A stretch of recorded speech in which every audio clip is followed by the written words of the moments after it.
দেখো, আর্কিমিডিসের সূত্রের অ্যাপ্লিকেশন বলতে কোনো বস্তু কখন ডুবে যাচ্ছে, কোনো বস্তু কখন ডুবে ভেসে থাকছে, আর কোনো বস্তু কখন কিছুটা ডুবে কিছুটা ভেসে থাকছে, মানে কিরকম ব্যাপার। ধরে নাও, দেখো এখানে তিনটে ক্ষেত্র আছে, এ বি সি। কি কি কোশ্চেন আছে বলছি। লোহার বল তোমাকে দেওয়া হলো, তুমি ডুবিয়ে দিলে, তলায় চলে গেল, তাই তো? এই ক্ষেত্র। যে সমস্ত বস্তু ডুবে যায় সেটার ক্ষেত্রে এ। কিছু বস্তু আছে যেটা এইভাবে ডুবে থাকে, যেমন ধরো প্লাস্টিকের মগকে তুমি যদি জলে ভর্তি করে বালতির মধ্যে ছেড়ে দাও, তাহলে দেখবে উপরে সারফেসের সঙ্গে ভেসে আছে।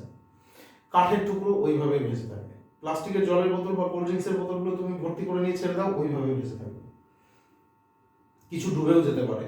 যাই হোক, যেটা এইভাবে ভেসে থাকবে সেটার ক্ষেত্রে বি। আর সি কোনটা? বরফের টুকরো বা সাবমেরিনের এই স্টেজটা দেখা যায়। সাবমেরিনের ক্ষেত্রে যদিও এ বি সি তিনটে স্টেজই দেখা যায়। ওয়াটার ফ্লুইড বের করে বা নিয়ে বিভিন্ন রকম পজিশনে বিভিন্ন রকম জায়গায় যেতে পারে। তো এবার কোন ক্ষেত্রে কি কি প্রযোজ্য? দেখো, প্রথমে যখন বস্তু ডুবে যাচ্ছে, এখানে নিচে তীর চিহ্নগুলো যে দেওয়া আছে সেটা হচ্ছে বস্তুর ওজন। এখানে তীর চিহ্ন দিয়ে যেটা আমার লিখতে, এটা হচ্ছে ডব্লিউ। সবগুলোর ক্ষেত্রেই নিচে ডব্লিউ কাজ করে।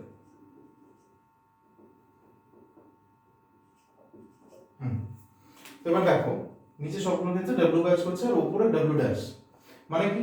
ডব্লিউ বলতে বস্তুর ওজন, লেখা আছে ওয়েট অফ এ বডি, মানে বস্তুর ওজন।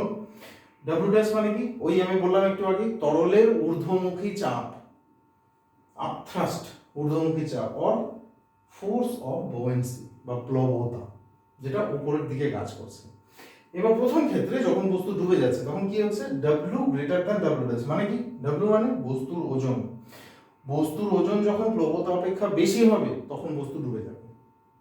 তোমাকে যদি পরীক্ষায় কোশ্চেন করে যে লোহার বল জলে ডুবে যাচ্ছে, এই ক্ষেত্রে কোন শর্তটি প্রযোজ্য, এবার তোমাকে বিভিন্ন শর্ত দিয়ে দেবে। তো তোমাকে দেখে নিতে হবে সেই ক্ষেত্রে কোথায় W greater than W dash আছে। That is weight of the body is greater than upthrust. Upthrust মানে ঊর্ধ্বমুখী থেকে, ঊর্ধ্বমুখী চাপের থেকে বস্তুর ওজন বেশি। Then the body is sink, তাহলে বস্তুটি সেই ক্ষেত্রে ডুবে যাবে। B, W is equal to W dash. W is equal to W dash বলতে বস্তুর ওজন আর প্লবতা দুটোই যদি সেম হয়, that is weight of the body is equal to upthrust. বস্তুর ওজন আর তলের ঊর্ধ্বমুখী চাপ দুটোই যদি সমান হয়, then body floats inside the liquid, তখন বস্তুটি তলের মধ্যে থেকে ভাসবে। W less than W dash মানে কি? এই ক্ষেত্রে প্লবতা বেশি বা তরলের ঊর্ধ্বমুখী চাপ বেশি। তরলের ঊর্ধ্বমুখী চাপ যদি বেশি থাকে তাহলে সে মাথা চাড়া দিয়ে বাইরে থাকবে। তাহলে এখানে weight of the body is less than upthrust, তাহলে বস্তুর ওজন প্লবতার থেকে কম বা তরলের ঊর্ধ্বমুখী চাপ অপেক্ষা কম। Then the body floats partially in the liquid, তাহলে বস্তুটি কিছুটা ভেসে থাকবে কিছুটা ডুবে থাকবে। And upper part of body is remain outside from the liquid, এবং উপরের পার্ট বাইরের দিকে থাকবে। তাহলে তিনটে ক্ষেত্র, কোনো ক্ষেত্রে বস্তু ডুবে যাচ্ছে, কোনো ক্ষেত্রে এই অবস্থাতে থাকছে, কোনো ক্ষেত্রে বস্তু কিছুটা ডুবে থাকছে কিছুটা ভেসে থাকছে। এবার কিছু ইম্পর্টেন্ট পয়েন্ট নিয়ে আমরা আলোচনা করব। দেখো, সাম ইম্পর্টেন্ট পয়েন্ট, কিছু ইম্পর্টেন্ট পয়েন্ট। কি বলছে প্রথমে? আইস ফ্লোটস অন ওয়াটার সারফেস। আচ্ছা, আমরা সবাই জানি যে বরফ জলে ভাসে, তাই তো? বরফ জলে কেন ভাসে? এই যে ice floats on water surface as its density is lesser than density of water. জলের ডেনসিটির থেকে আইসের ডেনসিটি কম। ভালো কথা। জলের ডেনসিটি কত? 1 গ্রাম পার সেমি কিউব, আর আইসের ডেনসিটি 0.92 পার সেমি গ্রাম পার সেমি কিউব। তো এটা বিভিন্ন সময় পরীক্ষাতে অ্যাপ্লাই হয়। এবার দেখো এখানে কি কি কোশ্চেন আসে। when a piece of ice flows on water, যখন সাধারণ জলে কোনো বরফের টুকরো ভাসছে, পরীক্ষায় কোশ্চেন করবে বরফ টুকরোটির কত অংশ জলের তলায় থাকে, কত অংশ জলের বাইরে থাকে। তো when a piece of ice flows on water, its 11/12 part is submerged in water, 11/12 অংশ ডুবে থাকে, and 1/12 part is outside the water, 1/12 অংশ বাইরে থাকে।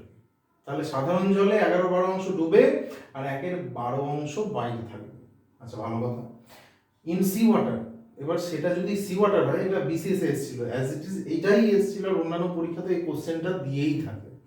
এটা পরীক্ষিত সত্য, এটা প্রুফ করা যায় কিভাবে বের করতে হয়, তো দরকার নেই আমাদের ডিটেলসে, তুমি শুধু ট্যাগলাইনটা মাথায় রাখবে। In sea water 8/9 part of iceberg, মানে বড় আইসবার্গের 8/9 ইজ সাবমার্সড, ডুবে থাকে। তাহলে সমুদ্রের জলে যদি তুমি ডুবিয়ে রাখো তাহলে 8/9 ডুবে থাকবে, and 1/9 part is outside the water during floating, 1/9 বাইরে থাকবে। এটা পরীক্ষায় কোশ্চেন আসে যে সমুদ্রের জলে কত অংশ আর সাধারণ জলে কত অংশ। এবার দেখো, large iceberg floats in sea water, normal ব্যাপার, সি ওয়াটারে আইসবার্গও ভেসে থাকে। তাও আমি লিখেছি কেন, যে সমুদ্রের জলের ঘনত্বটা তোমাকে জানতে হবে, এটা লেখা আছে এখানে। As density of ice 0.92 gram per semi cube, ice's density is lesser than density of seawater. Seawater density কত 1.03 gram per semi cube, normal water density কত 1 gram per semi cube। ভালো কথা, ডেনসিটি সি ওয়াটারের বেশি, C ওয়াটারের density বেশি থাকার জন্যই তুমি যখন সমুদ্রের জলে সাঁতার কাটবে তখন বেশি চাপ অনুভব হবে না, কেন, প্লবতা বেশি ওখানে।